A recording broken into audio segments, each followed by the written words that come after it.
అధ్యక్ష ఇవాళ దాదాపు విధి రకాల పంటల కోసం అధ్యక్ష 928 కోట్ల పాయింట్ 68 కోట్లతో 928.68 కోట్లతో 39.98 లక్షల క్వింటాల విత్తనాలకు ప్రభుత్వం రాయితీపై ఇచ్చింది అధ్యక్ష కేసీఆర్ గారు ఉన్నప్పుడు.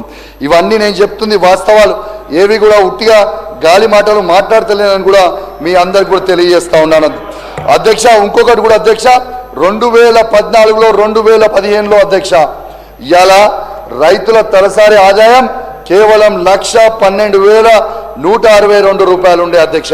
23-24 వరకు ఇవాళ రైతుల తలసరి ఆదాయం అధ్యక్ష 3,17,115 రూపాయలకి ఈ భారతదేశంలోనే నంబర్ 1గా నిలబెట్టింది కేసీఆర్ గారని చెప్పక తప్పదు అధ్యక్ష అని చెప్పి ఈ సందర్భంగా తెలియజేస్తా ఉన్నాను అధ్యక్ష. అధ్యక్ష ఒక్క నిమిషం అధ్యక్ష, మీకు ఇంకోటి కూడా చెప్తున్నాను అధ్యక్ష. ఇవాళ రైతుల ఆత్మహత్యలు కూడా అధ్యక్ష ఇవాళ దాదాపు 446 మంది రైతులై ఆత్మహత్యలు చేసుకున్నారు అధ్యక్ష. దయచేసి మిమ్మల్ని కోరుతా ఉన్నాను, ఒక్కసారి మీ గుండె మీద చేసుకొని ఏ విధంగా ఇబ్బంది పడతా ఉన్నారో మీ అందరు కూడా ఆలోచించాలని మీకు విజ్ఞప్తి చేస్తా ఉన్నాను అధ్యక్ష. ఇలా ఖచ్చితంగా ఆ రైతులందరినీ కూడా మీరు ఆదుకోవాలని కోరుకుంటూ ఇవాళ ఒకటి అధ్యక్ష లాస్ట్ చెప్తున్నా అధ్యక్ష, ఇవాళ ముఖ్యమంత్రి గారు సమాధానం చెప్తారని నేను అడుగుతా ఉన్నాను అధ్యక్ష.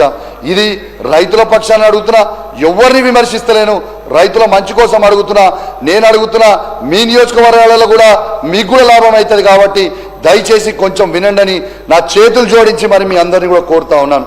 నేను ముఖ్యమంత్రి గారిని అడుగుతున్న సమాధానము మీరు తప్పకుండా చెప్పాలని ఆశిస్తా ఉన్నాను.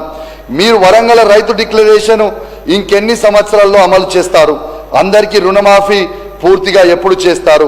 రైతు భరోసా పైసలు ఎప్పుడు వేస్తారు? అన్ని పంటలకు మద్దతు ధర ఎప్పుడు ఇస్తారు? పంటల బీమా పథకం ఎప్పుడు అమలు చేస్తారు?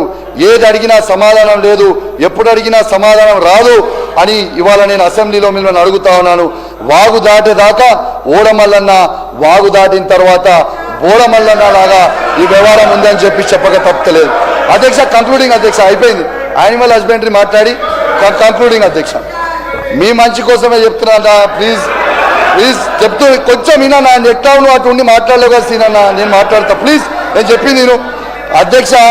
ఇలా వాస్తవంగా మా శ్రీహరి అన్న మాట్లాడుతుంటే నేను ఇలా మత్స్య కార్మికులకి ఖచ్చితంగా అడుగుతాడు, వాస్తవాలు చెప్తాడేమో అని అనుకున్న అధ్యక్ష.